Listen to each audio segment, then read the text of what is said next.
Okay, so this is not quite at the escalation level, if it was like a Shanghai consulate. Certainly not at the benign level of a Wuhan consulate, if you like. Kind of somewhere in the middle, but it doesn't look good. Yeah, it doesn't look good, but China has done what it is vowed to do. It is retaliated on the back of the announced closure of the Chinese consulate in Houston and other U.S. actions. We heard of this development by the Ministry of Foreign Affairs on its website within the last half hour. We've translated the statement, and in it, the Ministry of Foreign Affairs says it informed the U.S. to shut down its consulate in Chengdu. Quote, it informed the U.S. Embassy in China of its decision to withdraw its consent for the establishment and operation of the U.S. Consulate General in Chengdu.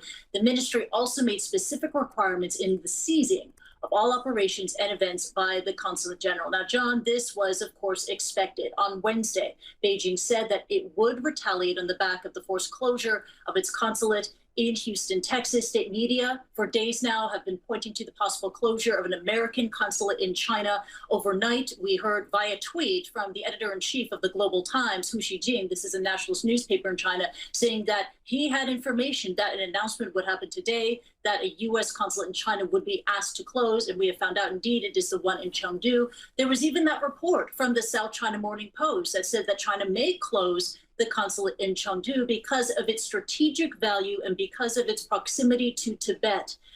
All this happening after Pompeo's fiery speech, that fiery speech by the U.S. Secretary of State that he gave at the Nixon Presidential Library, his China policy speech in which he blasts China, but also blasted U.S. policy of engagement with China. He called for the U.S. and its allies to be more assertive and more creative in order to get the Chinese Communist Party to change its ways. But at this moment, all eyes on how the United States is going to respond now that China has asked the U.S. to shut down its consulate in Chengdu, and also what's going to happen at the Chinese consulate in Houston, because overnight we learned that the Chinese consul general there, Tsai Wei, he gave an interview to Politico saying that that outpost may defy the order to close on Friday and remain open, quote, until further notice. John.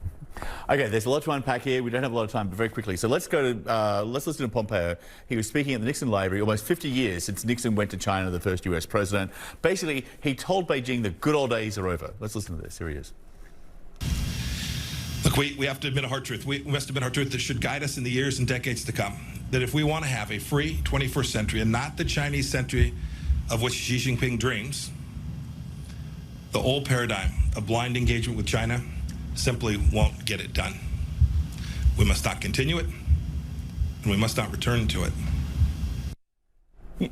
This should not go unpassed or unnoticed, because that is a very big statement, essentially resetting relations between these, two emerging, well, one emerging superpower and the only sort of superpower left in the world. It is a powerful statement. He's saying the policy of engagement with China that's been in place since the Nixon era is effectively over. But that fiery speech has been seen in a quite transparent way by people and politicians in China and across Asia, because it comes at a time of not only unprecedented friction between the U.S. and China, but also its election season in the United States. And how China is going to respond with this ongoing escalation is very important. You have pressure from the nationalists who want to see China get really, really tough and to really lash back against the United States. But there are also others who are saying that we need to make sure that we don't play into the hands of the United States and end up helping Trump's re-election bid. John. And then we've got the pressure points along the way, the next 72 hours, the Friday for the closure of the Houston consulate, the China consulate in Houston. Will that happen? If it doesn't, then what goes on? And then will they close down the US consulate in Chengdu if they refuse to follow that point? Is there an off-ramp? There doesn't seem to be an off-ramp at the moment, and there's also the additional pressure point. Don't forget the Chinese consulate in San Francisco, where a Chinese scientist is, according to U.S. prosecutors, hiding out after being accused of visa fraud. And then the other pressure points, South China Sea and assertions of sovereignty, Hong Kong and the fate of autonomy here, human rights in Xinjiang, the trade war, the tech war, Huawei, TikTok, the list goes on, John. But remember, it was last week when U.S. President Donald Trump, after he announced the end of the Hong Kong special trading status, when he was asked, is he talking to Xi Jinping? He said no, nor does he have any plans to. There does not appear to be an immediate diplomatic off-ramp here. John. 2020 gave us a pandemic, an economic crisis like the Great Depression, and now a standoff and a new Cold War between the United States and China. It's been looking up to be a great year.